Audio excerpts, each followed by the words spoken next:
Okay, Rich Van Tassel with you here with part 3 of the game picks for week 8 of the NFL season, and of course, recording audio for WBJL Radio and DSU. Our next game up, the San Diego Chargers at 3 and 4 travel to Denver to play the Broncos, who are 5 and 2. Opposite ends of the spectrum, San Diego 1 and 3 on the road, while Denver is 3 and 1 at home.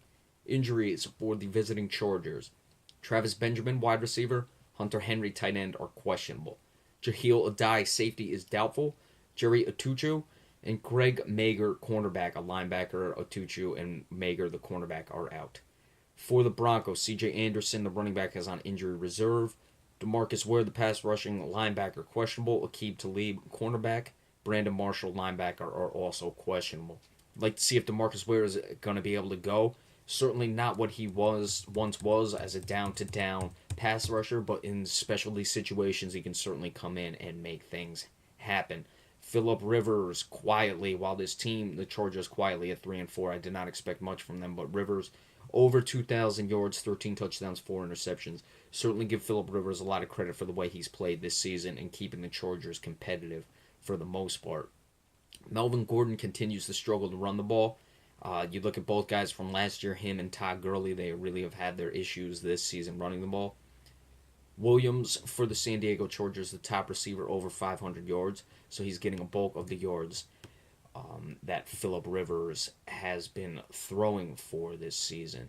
As we look at the San Diego Chargers, a game that can certainly help them, as any division game does, keep themselves in the race here. Their division record thus far this season is 1 and 2. Now, they are 2 games out behind the Oakland Raiders, so certainly not insurmountable on that part. They can get the win here. They'd be 500 with 2 games left in the division. Certainly gives them a chance. Denver, on the other hand, has only played 1 division game they've lost, and they are tied with the Oakland Raiders for the top spot in that division at 5 and 2.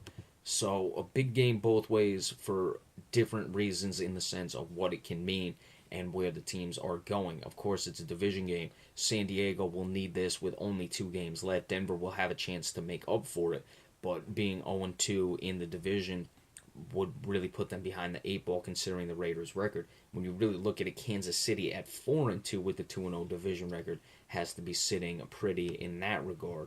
So as far as this game, I can't see that the San Diego Chargers are going to be able to go on the road and get the win. Look for the pass rush to get pressure on Phillip Rivers.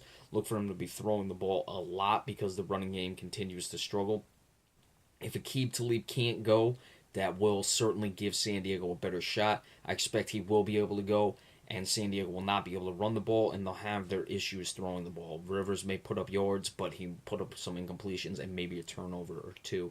Again, that depends on what happens with Aqib Talib, but I expect questionables to go.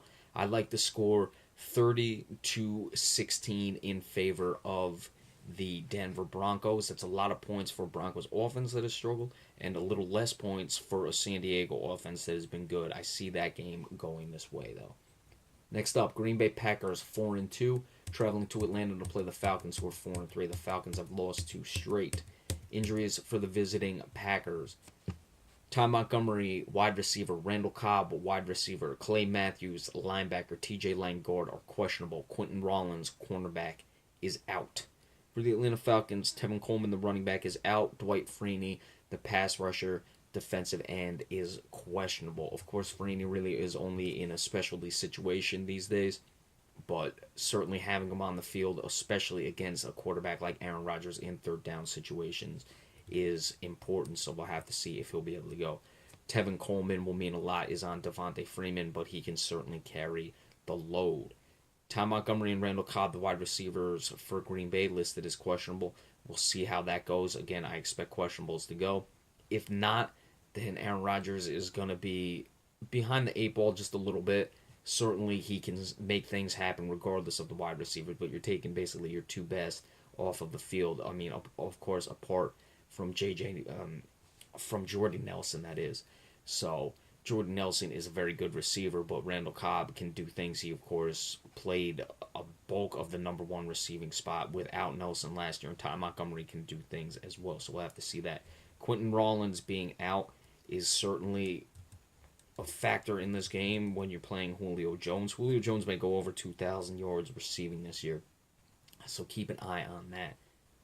Interesting one, of course, in this one with the Falcons losing two straight. Packers have yet to find their inconsistency.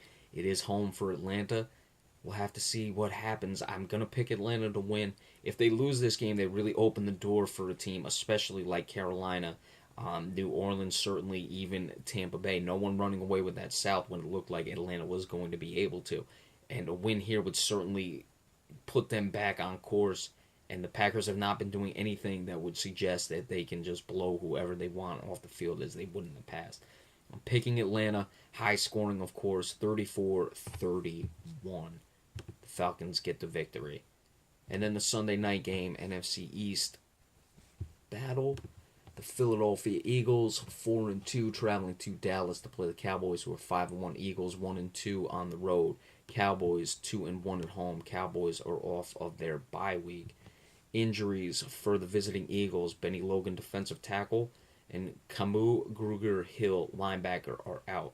For the Cowboys, all listed as questionable: Chaz Green, offensive lineman; David Irving, defensive lineman; DeMarcus Lawrence, defensive end; Orlando Scandrick, cornerback; Tyron Smith, offensive tackle. Benny Logan is solid, while Fletcher Cox is the best on that defensive line. Benny Logan is a good player.